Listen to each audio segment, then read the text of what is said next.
Hello, আসসালামু আলাইকুম। কী অবস্থা, সবার কেমন আছেন? সবাইকে রমজানুল মুবারক। আমাদের আসলে পলিটিক্যাল যে বক্তব্যগুলো আমরা দেখতে পাই রিসেন্টলি ওর গত 17 বছর আসলে একই রকম দেখতেছি।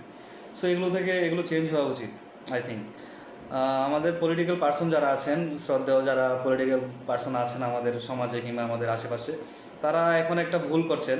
সেটা হচ্ছে তারা বক্তৃতা রাখার সময় দেখা যাচ্ছে আশেপাশের যেই নেতাকর্মীরা বসে থাকে তাদেরকে মেনশন করতে করতে অনেকটা সময় নষ্ট করে ফেলে। সেক্ষেত্রে দেখা যাচ্ছে আমাদের তাদের সামনে যে অডিয়েন্স থাকে তারা হয়তোবা বিরক্ত হয়, হয়তোবা তারা রিয়েক্ট করে না, কিন্তু তারা বিরক্ত হয়। কারণ গত 17 বছর এই চর্চা হয়েছে ফেসিজমের মধ্যে।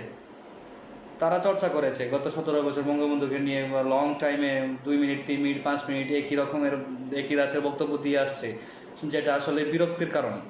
যারা সামনে বসে থাকে তারা হয়তো রিয়েক্ট করে না, কিন্তু যারা অনলাইনে দেখে পরবর্তীতে তাদের কাছে এটা আসলে নিন্দনীয়।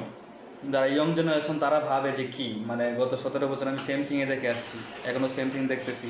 সো ভাই,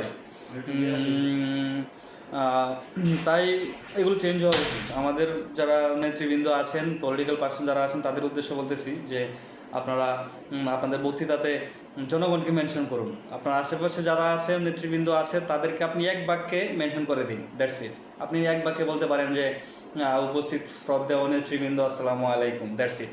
এর বাইরে individual person to person mention করার কোনো দরকার নাই। এতে জনগণ বিরক্তি হয়, এতে আশেপাশের যারা পরবর্তীতে আপনাকে অনলাইনে দেখে তারা এগুলোতে বলে যে ভাবে যে এগুলো তো ফেসিস্টের সিম্বল, এগুলো কেন এখন থাকবে।